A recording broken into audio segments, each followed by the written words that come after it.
Bonjour tout le monde. Une vidéo réponse. Encore. Oui, parce que manifestement, certains individus n'ont rien d'autre à faire pour occuper leur temps que de parler à tort et à travers sur la vie de personnes qu'ils ne connaissent même pas. Et c'est souvent les mêmes, notez l'ironie, qui m'accusent de ne pas avoir de vie. Allez, on va lire ce ramassis de bêtises. Pour son histoire perso, c'est un ancien caricaturiste.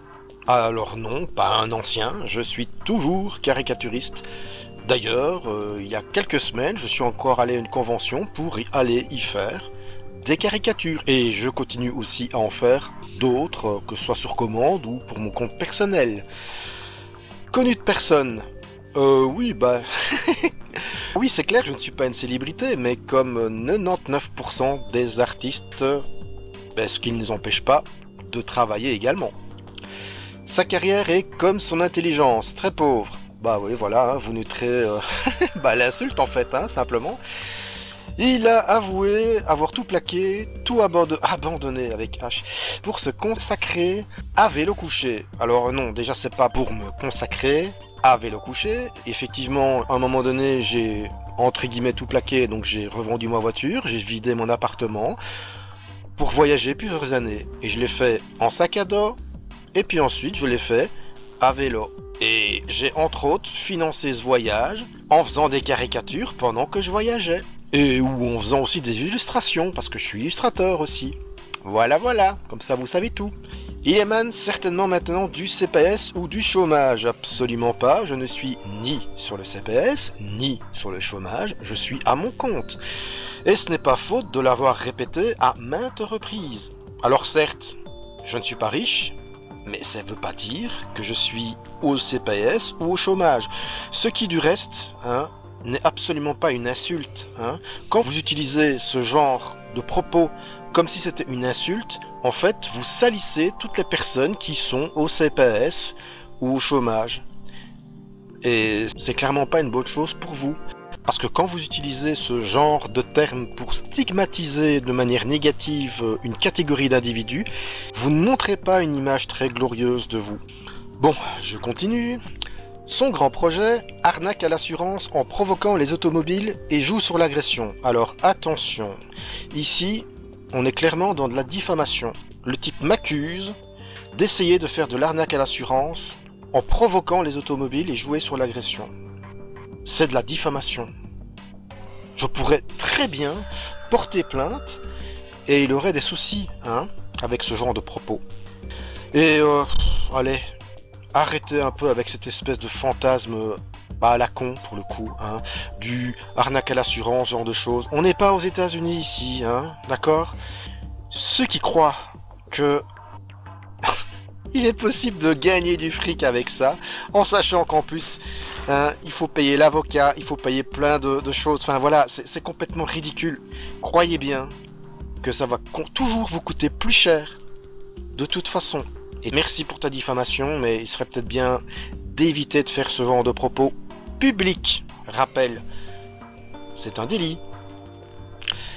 Allez, on continue. Il a créé des caricatures qu'il veut vendre à prix d'or. Bah non, pas à prix d'or, je les vends et de toute façon, ça ne te regarde pas mon petit gars. Si je me souviens bien, il a même fait des cagnottes en ligne pour se racheter un nouveau pneu. Un pneu, non, j'ai fait une cagnotte, effectivement, pour avoir une caméra, parce que à ce moment-là, j'avais vraiment pas facile et que je venais de perdre ma caméra, effectivement, et de toute façon... faire des cagnottes, ce n'est pas illégal, donc c'est quoi le principe de me reprocher de faire ça?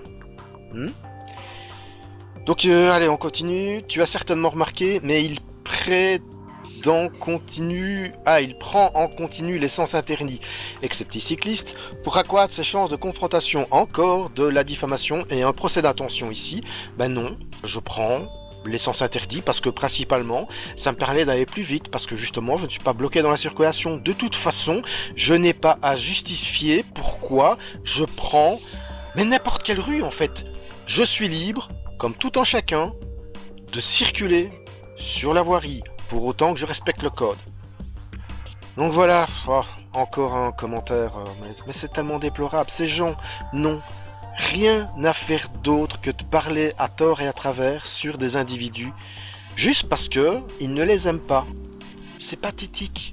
Et on vient m'accuser de ne pas avoir de vie, mais les gars...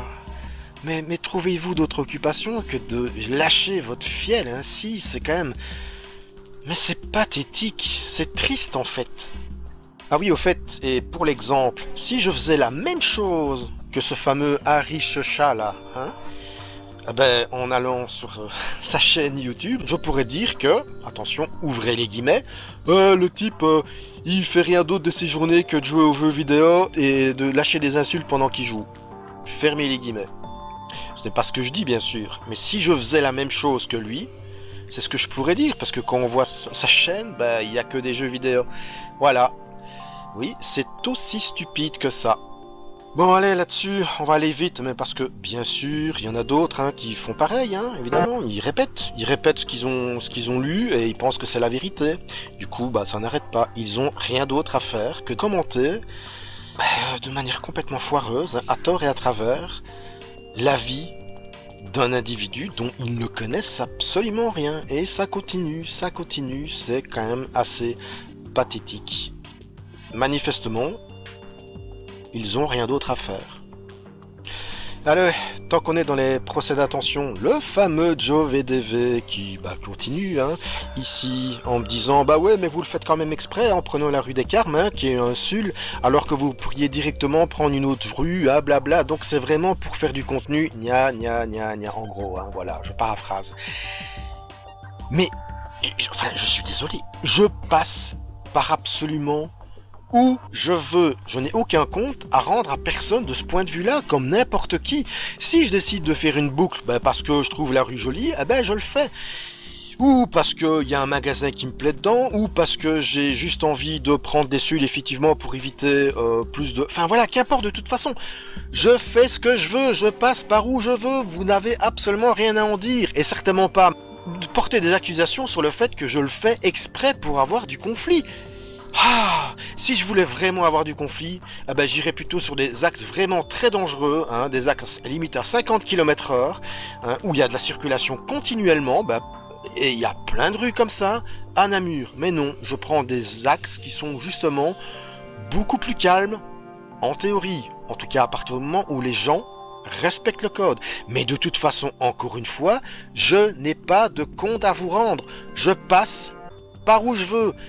Je fais mes trajets comme je l'entends et absolument personne, même pas les autorités, d'accord, n'a à me dire par où je dois passer ou pas à partir du moment où je respecte le code de la route. Vous êtes juste ridicule quand vous faites ce genre d'accusation. Alors oui, évidemment, il y a aussi les individus qui m'accusent, il y a la manière de parler aux gens, et quand je dis, ok, expliquez-moi en quoi dire « Monsieur, on ne s'arrête pas sur un passage piéton » est impoli. Et puis là-dessus, « Ah oui, non, j'ai jamais dit que vous étiez impoli, mais il y a le ton qui ne va pas. » Non mais, sans déconner, donc il faudrait vraiment que je fasse... il faudrait que je fasse ça?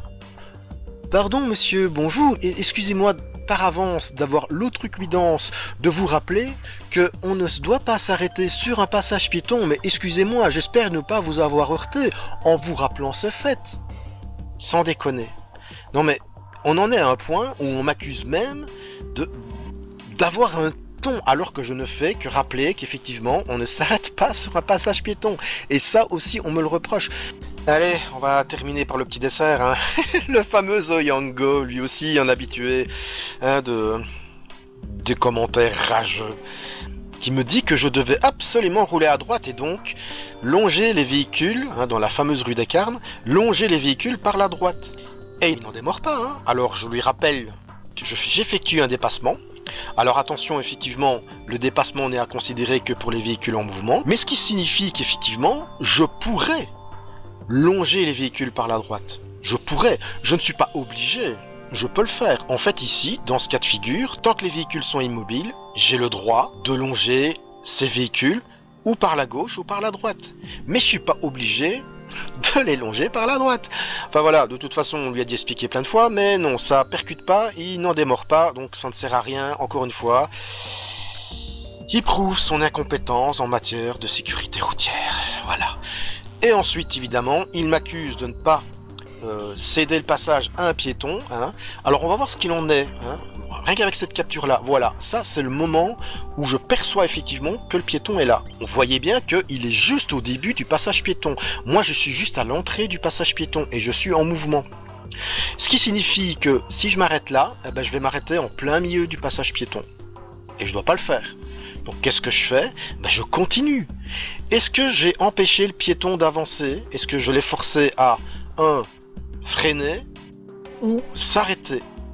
Non, ni l'un ni l'autre. Et je suis désolé, si on va voir le code de la route, hein, dans l'article 40, je vous laisse lire.